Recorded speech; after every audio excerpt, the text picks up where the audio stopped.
Tomorrow is the day. What's going on, guys? It's Ricky with Tech Solutions, and let's quickly just jump right into it. So I want to talk about exactly what to expect for tomorrow. Two main things for tomorrow to look out for. Tomorrow is April 2nd, and it's the day that Trump is supposed to roll out these tariffs that everyone has been dreading, but also anticipating. I want to remind you that the market hasn't really sold off much since these are supposed to go into effect. So we will see how the market responds in response to these tariffs. If it's a buy the rumor, sell the news, but in this approach, it's kind of like sell the rumor and then maybe buy the news. We'll see how the market reacts. I do not know. All I know is that in today's earlier video, I talked about the markets being incredibly overbought and a possible bull trap is what I shared with you. Again, I'm never 100% correct. My job is just anytime that I see that there's potential signs of a reversal or some form of risk, I like to warn our viewers and our beginners. And I'm kind of glad I did, because the markets were pushing up. They became very overbought. And then all of a sudden, out of nowhere, they began to correct themselves. And again, I view that as somewhat of a bull trap. Some of you guys might not, especially for those that held on during that pullback, because markets did end up recovering. But the reason I share that is for those that are buying into the hype at these overbought levels, I didn't see it to be a good zone or good level to buy into because of the idea of the possible retracement. But of course, then markets began to recover. So then they ended up being right back at where they were. So you guys let me know how I did based off of my earlier video. Again, my job is always just to share my opinion, not that something that I say has to actually always happen. I make mistakes all the time, and I want to make sure that I always lead with that. That being said, also Tesla. Tesla was one of the stocks that I pointed out that was overbought. It ended up retracing into the closing hours. And tomorrow, Tesla is supposed to announce its deliveries for Q1 of 2025. There's very low expectations, and if it comes in lower than what is expected, get ready for even more selling pressure. But if it does exceed expectation, then yes, of course, that can act as a positive catalyst for Tesla. I want to make sure that you're aware of that, especially if you're thinking of going long or going short on Tesla. Then maybe the way that based off of what is reported tomorrow can kind of dictate that. Also, the last thing that I quickly want to share with you very quickly is that Europe sent a warning today that it has strong plans to retaliate a day before the rollout of Trump's new tariff. So is Europe going to establish or threaten the idea of tariffs as soon as Trump announces these new tariffs that he's supposed to roll out tomorrow, April 2nd. So again, the world's biggest trade bloc holds a lot of cards when it comes down to dealing with the Trump administration, new tariffs, and has a good plan to retaliate if forced to. I don't know. What do you guys think? I mean, I feel like originally a lot of these countries were backing down or trying to kind of like settle with the United States.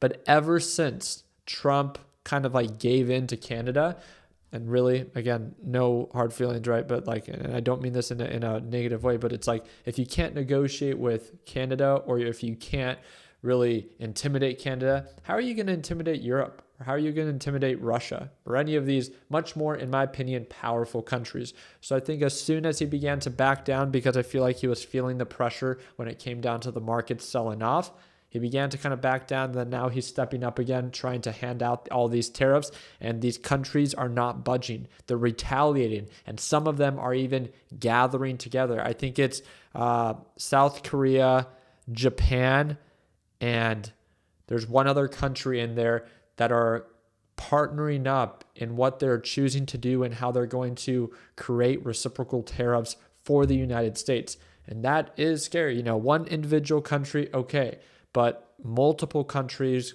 working together to bet against the United States, then that is a more challenging position to be in. So it's going to be very interesting to see. And in my opinion, I do believe the trade war and the tariffs that are being handed out are still very active. And if that's the case, then you shouldn't be surprised that there could be more volatility and more selling pressure as long as the tariffs continue to be announced. Once things begin to settle down and everything begins to no longer, consist of tariff this, tariff that, then yes, markets are therefore more conditioned to recover. But please stay patient, stay calculated. You shouldn't be afraid to buy into a stock if you view it as a good long-term investment, but do not buy the dip if you can't tolerate the time that it might take for the markets to recover. Just because it's sold off a little bit now doesn't mean that it can't continue to sell off. And one thing that I quickly wanted to share with you is that the Magnificent Seven have officially entered a bear market after falling more than 20% from their peak.